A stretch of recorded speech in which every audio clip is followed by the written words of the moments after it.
Hey guys, welcome back to the Halo Forge epidemic. This is PsychoDuck, and I am here to bring you guys some of the latest news from PAX 2014 regarding Halo the Master Chief Collection. There's been a lot of cool news today, and we're going to be sharing all of that with you guys, trying to synthesize it down. But I really want to first take this opportunity to talk about Forge, because they finally talked about that. Obviously, that's what we do here. And I'm really excited about that. So we've heard in the past that Forge will be included in Halo 2 Anniversary. So that's really cool. Halo 2 Anniversary is sort of, you know, this, the multiplayer component of it is sort of this side engine that's all new, separate, modified, modern game engine that basically is going to play like Halo 2, but look super new and have 6 remastered Halo 2 maps in it. And have, you know, several other features in it as well.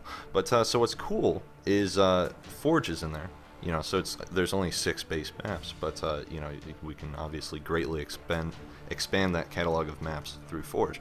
So they've talked about several things. They didn't spend a ton of time on this, but they give us this nice list of features. Some of these features they really just mentioned. They didn't really go into detail about how they might work. But you know, there's some simple things like you know, magnets are going to function better now, and precision editing and monitor zoom are returning, so that's great.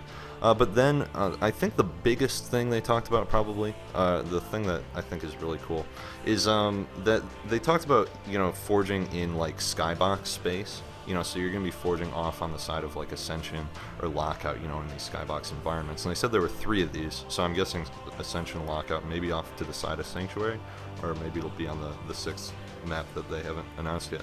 But you know, so that's really cool. But then what you have to think about is like, okay, if we're only forging in the skybox, we need, like, you know, to be able to make our own terrain. So the cool thing that Dan Ayub talked about was that they're adding a lot of like functionality as far as a variety of new like natural terrain objects. So we got like a taste of that on Forge Island back in Halo 4. We got the big rocks and the trees, but it sounds like we're gonna really see, you know, a lot more, and you know, be able to kind of build our own terrain up in these skybox spaces. So you know, and of course you can also, like, coagulation was one of the maps they announced. You know, that canyon gives a lot of open space to forge in also, if you don't want to do that, I suppose. And they've said that you know, these structure pieces and whatnot are going to be available across the board on all 6 of these maps. So but then of course the other question you're probably wondering is, okay, like, if I'm in the skybox and I'm making my own terrain, that's cool, but that's going to be really object intensive, right? What's that going to do to my budget? Well, so the cool thing is that budget is gone.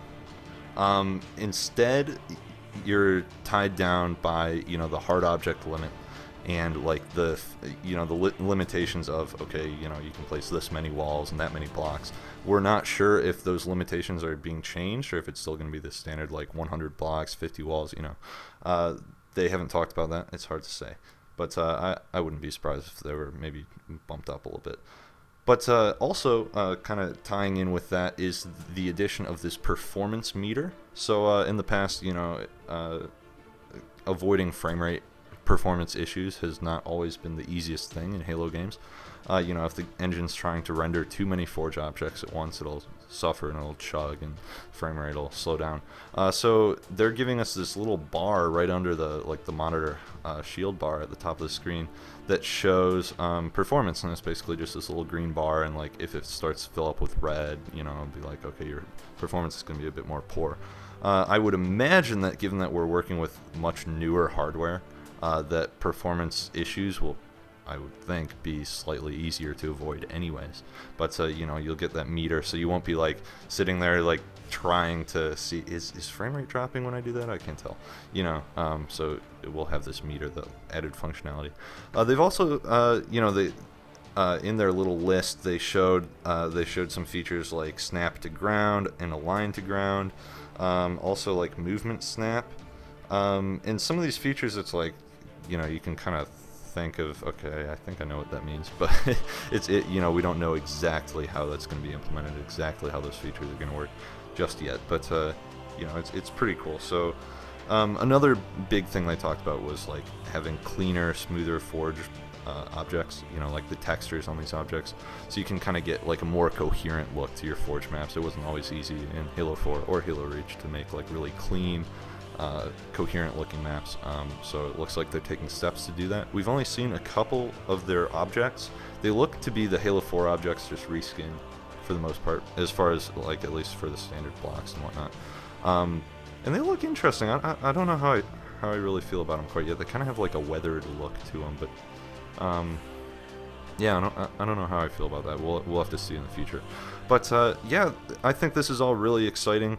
So we're gonna have a new game to forge for come November, and Halo 2 Anniversary is really this melting pot of, you know, it's like the core Halo 2 gameplay that we all know and love, with these sexy new graphics and then new sound design, and then we're getting Forge, and we're getting 6 remastered maps, and then we have this melting pot of like different game modes also. So we have all the Halo 2 standard modes, but then we're also getting Infection, Race, and Ricochet on top of that, and then getting things like the Assault Rifle, the Silenced SMG, the Gun Goose, all that. So, you know, there's going to be a ton of stuff to work with, and I think that this is really going to have a lot of longevity.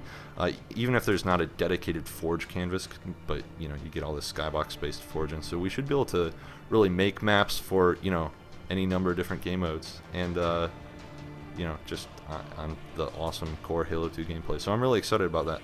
I hope you guys are too. We will, of course, continue to cover Forge as the release of this game draws nearer, and we will really start covering it after you know, the game comes out and everyone starts making awesome maps, because we have such a great creative community, and you know, I'm really excited to see what everyone comes up with when the game comes out. So we're going to come back with you know, coverage of some of the other things I talked about in PAX today a little bit later, but for now I wanted to get this Forge info out to you guys, so I'm pretty pumped. I hope you guys are too. I'll talk to you guys next time. Thanks for watching. Bye bye.